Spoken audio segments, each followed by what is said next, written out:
Introduction. This is the book that I wanted to write. Fortunately, Galen Brown caught the biothermal energy bug too, and you are about to be treated to the inspired results of his timely affair with the mighty microbe. The compost-powered water heater will surely help bring this underdeveloped energy source into common use. My own preoccupation with biothermal energy began when I climbed over the fence that separated my grandparents' small Massachusetts dairy farm from the Wabika Springs golf course and stepped barefoot into a pile of scalding hot grass clippings. That moment burned into my juvenile consciousness what I still think of as an almost magical attribute of the microbial world.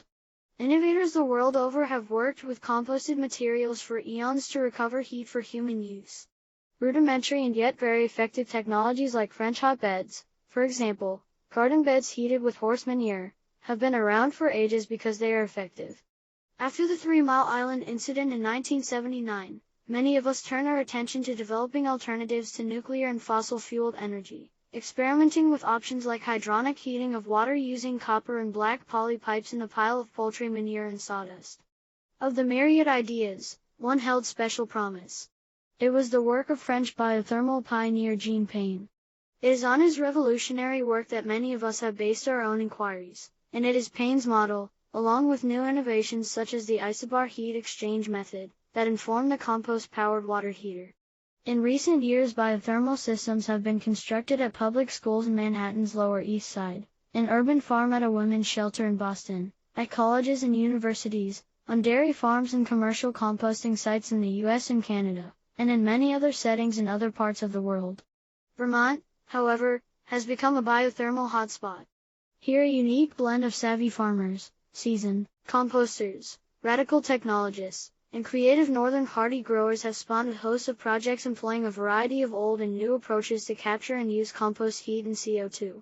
Maybe it's the water, but I suspect it's just the right combination of long winters, abundant manure, and unreasonable optimism. There has never been a better or more critical time to develop radically different approaches to feeding and powering our planet. That is why Galen's book fills me with optimism that we humans actually will embrace more carbon-conservative, locally reliant ways to feed and heat ourselves, that we will regenerate the soil that sustains us, and that we will clean the water that we borrow. Finally, there is a revolution breeding in the compost pile. Bruce Fulford, President, City Soil and Greenhouse LLC. Chapter 1. A brief history of compost heat recovery. Imagine being able to heat water, buildings, and greenhouses using energy captured from compost without buying or burning any fuel, while also creating a byproduct that is worth more per ton than coal. If you'd like to stop imagining and hear about people who are actually doing this today, as you learn how you, too, can put compost power to work, keep reading. Steaming Compost at City Soil, Boston. Bruce Fulford. Compost-powered, combustion-free energy is beyond just a fantastic imaginative possibility. Modern innovations around an old idea have made compost power a reality that many people are putting to work around the world. This book will give you everything you need to know to take the first steps toward applying compost power to your heating and hot water needs, whether you are a homesteader, a landlord, a farmer, a commercial compost producer, or anyone else who needs heat and is interested in producing compost at any scale. In the following pages you'll get a broad and deep introduction to compost heat recovery at all scales. You'll learn about modern engineered approaches of extracting heat from compost systems using animal manure and food scraps as the main input, as well as time-tested low-tech methods that you can build in one day in your own backyard out of wood chips and sawdust. You could think of compost power as hot shit, but there need be no obnoxious odors or manure involved. In fact, compost heat recovery systems often have the added benefit of reducing or eliminating odors that might otherwise be part of the compost production process. Ben Falk tests his improvised compost heated hot tub in between his compost power mound and his greenhouse. Ben Falk. UVM students inspired by the Compost Power Project at the Slade Greenhouse. Compost Power. org. Since the dawn of agriculture, farmers and foresters have understood that when biomass materials such as grass, food scraps, slaughterhouse waste, manure, or sawdust undergo the natural process of rotting, otherwise known as composting, heat is produced. More than 2,000 years ago in northern China, and to this day in certain regions, peasant farmers commonly built raised hotbeds filled with a 3-foot deep layer of fresh manure underneath the topsoil, which produced enough heat to extend their growing seasons by a month or more in the autumn and in spring. The same is true in Northern Europe from the Middle Ages through the early part of the 20th century, with animal manure being used as a heat source under seabeds. It was also common, particularly in Eastern Europe and Iceland, for animal manure to be piled up against the outside walls of homes, providing winter heat and insulation. Fulford, Compost Energy Center. In cold climates, many modern but older farmhouses have the original barn attached to the house, to share heat with the animals and their composting manure. Maybe it was the cultural memory of enduring a constant odor of animal manure in the home that kept compost heat recovery off the Western world's list of good ideas as we became more civilized. It might be seen as ironic or sad that the advancement of Western civilization also resulted in entire populations dumping most of their human and animal manure into rivers and groundwater, instead of composting it for heat recovery as had been done in the past. In modern times, wet sawdust piles at lumber mills are almost always sending up steam even in the dead of winter. Barns filled with wet hay or corn silage have been known to catch fire due to spontaneous combustion from the composting process. Steaming compost is dumped on the heat exchange module at the Highfields Compost Power Project. Compost Power. ORG. Jason McKeon Sanders plumbs the manifold at the Highfields Compost Power Project. Compost Power. ORG in short, rot makes hot. And at present there are people all over the world who seem to have collectively scratched their heads at the same time and said, let's use that compost heat. Why not? Hot shit is nothing new. But relatively few people have figured out ways to effectively capture this energy for productive purposes. Perhaps heating with compost hasn't been glamorous enough to have the broad appeal of an artisanal fireplace, a modern wood stove, or an engineered push-button combustion appliance. Humankind's natural love of fire, and our cultural aversion to seeing shit and compost as elegant resources, may be changing. Our re-emerging esteem for organic agriculture and sustainable energy has matured to a stage where the economic imperative of affordable and localized energy is now driving exciting innovation in compost-powered energy. This innovation means opportunity for many people to put this concept to work in their lives, in their businesses, and in their communities. A truck dumps fresh compost feedstock and food scraps. Highfields Center for Composting. Ben Falk's compost power mound during construction. Ben Falk. In recent years, the resurgence of organic farming in Western economies has driven investments in expanded production of high-value compost. Cost increases for conventional fertilizers and shortages of supplies like potash have driven up the demand and prices for organic compost. Certified organic fertility cannot use the chemically derived fertilizers of conventional agriculture that have been common during the past half-century. The corresponding investments in organic compost production have also sparked recent innovation on compost heat recovery, particularly in the past decade in Vermont, Canada, and Germany, where several compost scientists, engineers, and tinkerers have, independently of one another at first, but eventually through collaboration, developed several economically viable methods of recovering predictable amounts of heat from the composting process. Today there are many working examples of homes, greenhouses, and farms that have used compost heat recovery systems alongside existing heating/hot water systems, reducing or eliminating the need for fuel combustion. These systems range from simple low-tech designs made mostly of wood chips and sawdust, to large-scale engineered systems at farms and compost production facilities. Colch, Chile. In June 2013, a new anarchist eco-village outside Santiago, Chile, brought me down to build a compost power system for one of its remote off-grid guest houses. This was one of the more picturesque projects that I have been involved with. A gravity pressurized water line moves water through the system and to the domestic water lines, giving guests a perpetual stream of hot water as needed without any fuel or power use. This project consisted of 30 cubic yards of material and 600 feet of 1-inch poly tubing distributed across 6 layers within the mound. Straw bales were used as insulating/structural side walls, with one side of the mound built up against the exterior wall of the house. All of the construction was done by 3 people working by hand over a 2-day period with no tractor or other equipment involved. The material was delivered to the site in 50 to 75 pound sacks. We mixed everything together with rakes as we built the mound and added water. We laid out 100 feet of perforated flexible drainage tubing on the ground before we spread out any feedstock material, to provide passive aeration to the microbes. One end of the perforated tubing terminated in the center, the other end extended to the outside air between 2 of the straw bales. We used straw bales to maintain the perimeter and provide structural side walls so that we could keep the hot mix inside the walls in a consistent column shape. A length of poly tubing that would eventually bring hot water to the house was laid in place ahead of time between the building and the location of the system.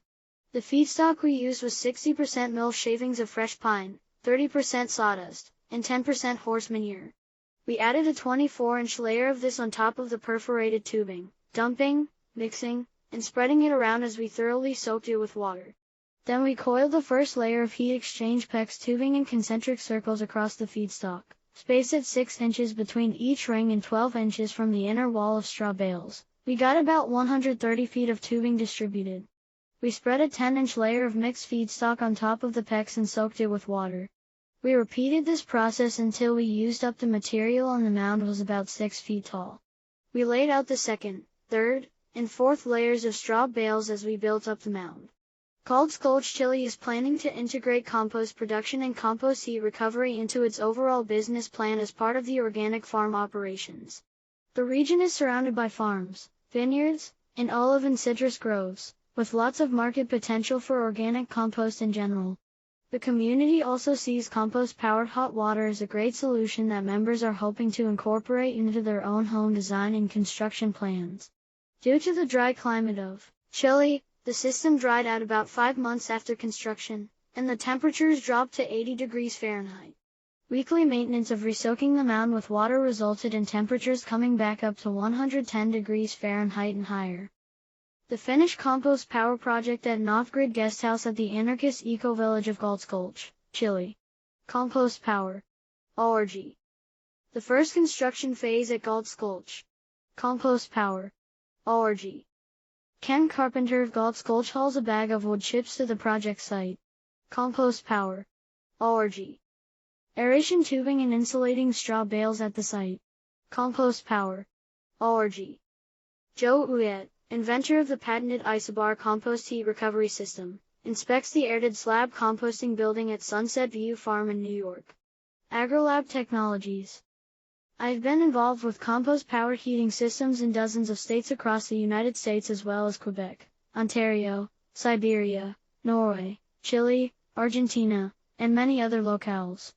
Of course, many of the first attempts for various projects were not totally successful, but in recent years best practices have been fine-tuned to create a predictable and economically viable process. Many of the small-scale experiments and modifications of the gene pain method of composting wood chips and capturing hot water have not performed as hoped, due to a number of variables explained in later chapters. However, many other projects have successfully generated large volumes of heat and hot water during winter months over long periods of time. A more predictable and engineered approach to compost heat recovery has also been developed by AgroLab Technologies, and Joe Uyet of AgroLab Limited. This approach pulls hot steamy air down through the compost into the floor and runs that air and vapor through a specialized heat exchanger. The AgroLab system is much more predictable, manageable, and reliable than the gene pain method, but requires more upfront investment, and is not yet suited for residential use.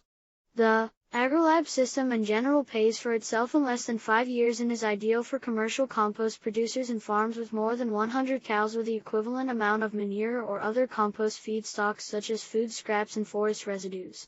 So how does compost heat really work? More detail is provided in later chapters. Briefly, however, any biomass material that has enough air and water present, and enough thermal mass, will naturally go through a thermophilic composting process, otherwise known as rotting. The microbes that produce heat through the composting process need food, air, and water, like any other living organism. Even aside from our ability to use that energy, the heat has multiple benefits, such as eliminating pathogens to produce healthy soil. Thankfully, the innovations made in recent years have proven that there need not be odors involved in the composting process.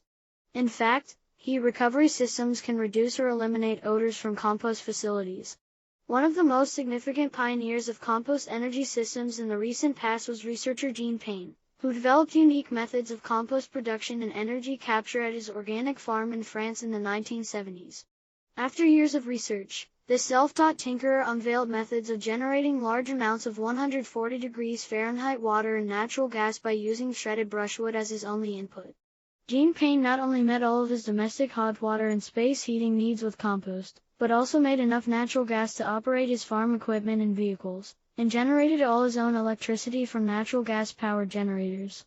According to Gene Payne's documented results, he was able to capture more energy by composting and then digesting the woody material than he could have captured by simply burning all the wood.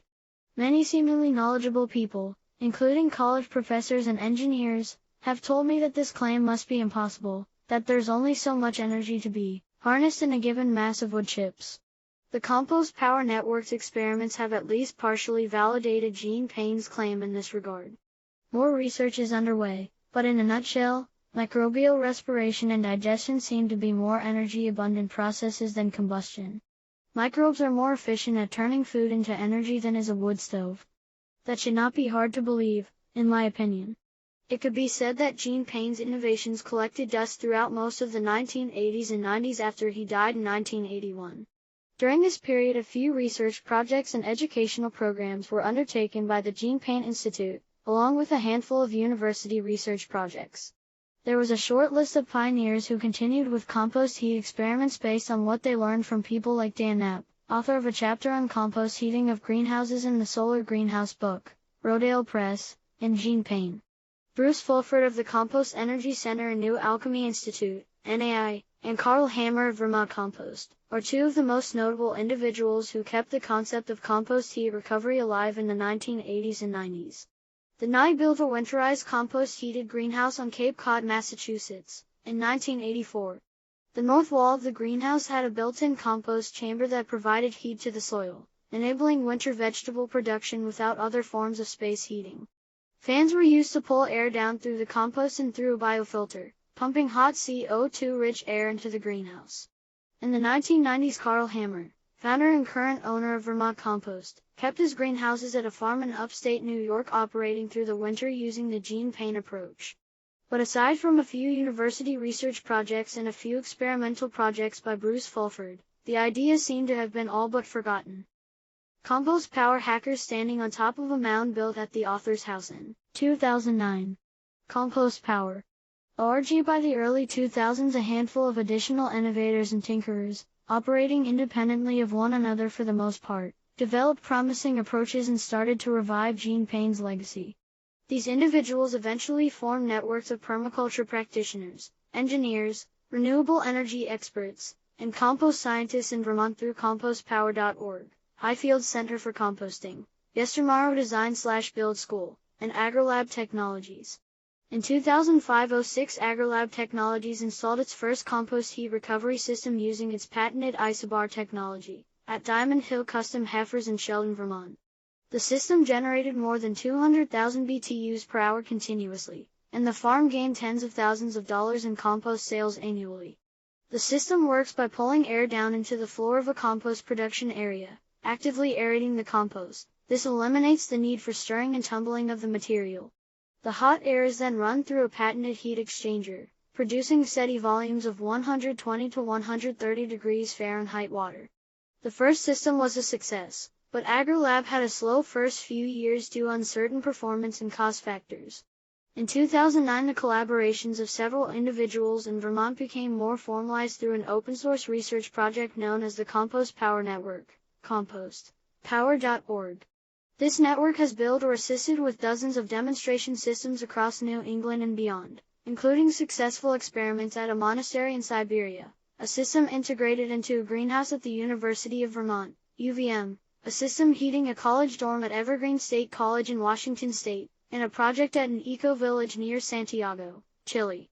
Many of these projects were used as training programs through workshops that I taught at Yestermorrow Design/Build School, UVM, Evergreen State College, and other venues. In 2011, compostpower.org published a design guide for do-it-yourselfers online while offering free advice and encouragement to people across the globe who wanted to do their own experiments. During the same time frame, a German man named Heiner Kohls began his own replications of the Gene Payne method. By 2011, he had started a company in Germany building dozens of small-scale Gene Payne-style systems and leading workshops across Northern Europe. In 2013, Kohls toured North America offering workshops and projects as well. While many of the early compost power projects did not perform as expected, due to flaws in the materials or designs, Using rot-resistant woods such as hemlock was a common mistake. In recent years, several projects have produced 120 to 140 degrees Fahrenheit water throughout Vermont's long winter, lasting up to 16 months before needing to be rebuilt. In many cases, after the heating cycle ends, the compost is worth more than the material cost of the system in the first place, meaning that all the energy captured can be legitimately seen as free. Ben Falk, the owner of the Whole Systems Design Research Farm in Moortown, Vermont, Ben Falk is one of Vermont's most innovative and prolific permaculture practitioners. He's part of a network of collaborators who eventually came together and formed the Compost Power Network. In 2012, he built his first compost power system, with modifications suggested by myself and others from the Compost Power Network. He wanted to heat a new winterized greenhouse with the hot water. The greenhouse radiant heating system didn't get finished that winter, so he used his compost power system for a makeshift outdoor winter hot tub. Ben Falk of compostpower.org and Whole Systems Design. Ben Falk. The video he shared on YouTube shows him demonstrating too hot to touch water coming out of his system in midwinter, just after a heavy snowstorm in Vermont. It also includes a wonderful time-lapse series showing every step of the construction process, an excellent resource for do-it-yourselfers. Visit www.wholesystemsdesign.com for the video or find it on YouTube. You'll be glad you did. Falk tests his compost power mound with an improvised winter hot tub. Ben Falk. Cecil Smith, the owner of Polar Solar, a solar hot water installation company. Cecil Smith built a small-scale compost power system at his home in New Hampshire in 2010 after taking a yestermorrow workshop that I taught. Cecil Smith of Polar Solar. Cecil Smith. Cecil's feedstock was 40 cubic yards of bark mulch. This was before anyone thought of putting flexible perforated tubing under the material. The mound itself was highly conical, with most of the 900 feet of heat exchange tubing distributed in the lower half of the system. The conical shape meant that the upper levels of the mound were very narrow in terms of diameter, so there wasn't much room to embed heat exchange coils in the hottest area of the system. Cecil tied his compost power system into his solar hot water system and into his radiator household heating system. For the first 2 months of winter, the system performed beautifully, providing all the hot water they needed while also actually heating their house without the boiler running at all. He had to increase the circulation of 110 to 130 degrees Fahrenheit water through his radiators more than usual, since radiators are designed for 180 degrees Fahrenheit water. He documented capturing between 15,000 and 20,000 BTUs per hour through November and December. Smith's Compost Power Project, Phase 1. Compost Power. ORG. The project in progress, left, and completed, right. Compost Power. ORG. By the end of December, however, he ran into problems. Once he turned on his thermostat-driven furnace, he struggled to make it interact properly with the preheated water from the compost. His furnace was tuned to produce 180 degrees Fahrenheit water that was circulated through his radiators, returning to the furnace at temperatures of approximately 150 degrees Fahrenheit. Because his furnace could not be adjusted to produce higher volumes of water in the range of temperatures produced by the compost, the water from the compost system was actually having a negative impact on his furnace. At the same time, near mid to late December, the water temperature from his system took a nosedive to 80 degrees Fahrenheit even though the temperature reading from the compost was still above 100 degrees Fahrenheit. There was likely a flaw in the insulated below-grade pipe runs between the system and the house. But by mid-January, the temperature in the mound had also dropped to 90 degrees Fahrenheit. By April, the mound temperatures were back up to 115 degrees Fahrenheit, so Cecil continued to use his compost power mound for domestic hot water. This particular project taught us many lessons, including the importance of aeration and well-done below-grade pipe insulation, and of understanding the adaptability of existing systems to make good use of 110 to 130 degrees Fahrenheit water. There is also an open question in the minds of several people in the Compost Power Network about the viability of using bark mulch as a primary feedstock based on similar winter stall results from other systems. It seems that bark mulch may get overly compacted over time, especially if too much water is added to the material, blocking aeration.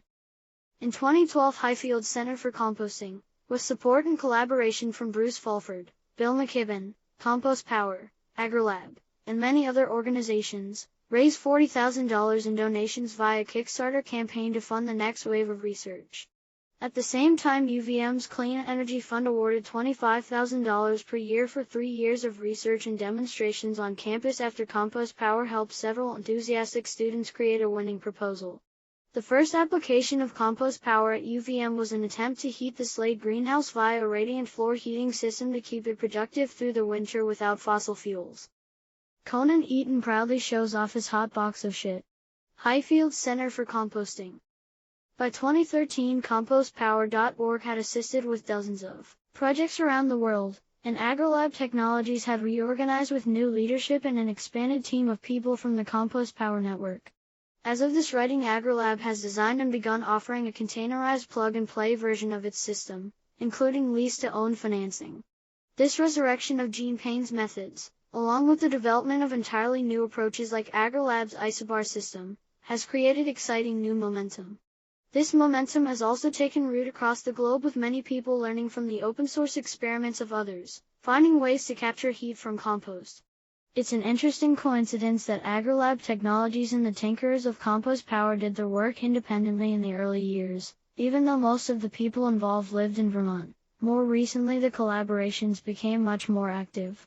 Some say that innovation happens when an idea reaches its time, or when a common need sparks the same idea at the same time in different places. Many archaeologists believe, based on the evidence available, that the hatchet was invented at roughly the same time on several continents tens of thousands of years ago, with no conscious communication among the so-called inventors. As of this writing, collaborative projects are underway among most of the previously mentioned people and organizations, including new market-ready systems being sold with bank-approved financing, and new research being undertaken. Compost power is now a market-ready and economically viable concept, and there is tremendous opportunity for innovative applications of it.